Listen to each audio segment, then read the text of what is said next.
போதைப் பொருள் தடுப்பதற்கான போதைப் பொருள் தடுப்பு படை ஒன்றை தொடங்குவோம் என்று சொன்னார்கள். இன்றைக்கு வரைக்கும் அது எனக்கு தொடங்கினதாக தெரியவில்லை. 3வது சிங்கப்பெண் சிறப்பு அதிரடிப்படை என்று ஒரு திட்டத்தை அறிவித்தார்கள். அதை இன்றைக்கு தொடங்கி வைத்திருக்கின்றார்கள் மாண்புமிகு முதலமைச்சர் அவர்கள்.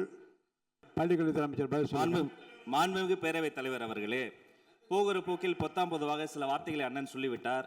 போதைப் பொருள் தடுப்பு நடவடிக்கை குறித்து அண்ணன் கேட்டார். அவருக்கான பதிலாக ஜூன் மாதம் 3ஆம் தேதி தொடங்கி 16ஆம் தேதிக்குள் 473 போதைப் பொருள் தொடர்பான வழக்குகள் பதிவு செய்யப்பட்டு 672 போதைப் பொருள் ரவுடிகள் கைது செய்யப்பட்டு நான் இங்கு பேசிக் கொண்டிருக்கிற இதே வேளையிலே தமிழ்நாடு முழுக்க திக்கெட்டும் திசையிட்டும் 38 மாவட்டங்களில் கைப்பற்றப்பட்ட சுமார் 10,56,00,000க்கும் அதிகமான போதைப் பொருட்களை எல்லாம் கொட்டி அழித்து எரித்து போதை சாம்ராஜ்யம் மாண்புமிகு முதல்வரின் ஆட்சியில் வேரோடும் வேரடி மண்ணோடும் ஒழிக்கப்பட்டுக் கொண்டிருக்கிறது.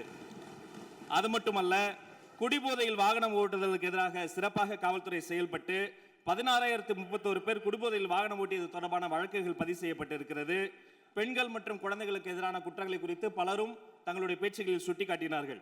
சிங்கப்பெண் சிறப்பு படை என்பது வரலாற்று சிறப்பு மிக்க பொன்னெழுத்துக்களால் பொறிக்கப்பட வேண்டிய ஒரு மாபெரும் முயற்சி. இந்த சிங்கப்பெண் சிறப்பு படை திட்டத்தினுடைய முதல் கட்டம் phase 1 இப்பொழுது தொடங்கப்பட்டிருக்கிறது.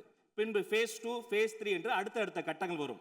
இந்த phase 1லேயே சிங்கப்பெண் முதல் கட்டத்திலேயே வெற்றிகரமாக தொடங்கப்பட்டு 70 சிங்கப்பெண் சிறப்பு படைக்கல அலகுகள் உருவாக்கப்பட்டு உதவி ஆய்வாளர்கள், காவல்துறையினுடைய பணியாளர்கள் என்று ஒரு திட்டமிடப்பட்ட கட்டமைக்கப்பட்ட ஒரு ஸ்ட்ரக்சர் உருவாக்கப்பட்டு தமிழ்நாடு முழுக்க ரோந்து பணிகள் மேற்கொள்ளப்பட்டு கல்வி நிறுவனங்களில் மட்டும் 1315 கல்வி நிறுவனங்களில் விழிப்புணர்வு நிகழ்ச்சிகள் நடத்தப்பட்டு பொது இடங்களில் 1418 இடங்களில் விழிப்புணர்வு நிகழ்ச்சி நடத்தப்பட்டு நேரில் சென்ற 69 வழக்குகள் பதிவு செய்து விசாரித்து ஆதரவு சேவைகளுக்காக 25 வழக்குகளுக்கு அனுப்பப்பட்டு காணாமல் போன ஒரு குழந்தையும் பெண்ணையும் சிங்க பெண்கள் சிறப்பு படை கண்டுபிடித்து வீட்டுக்கு அனுப்பி வைத்திருக்கிறார்கள்.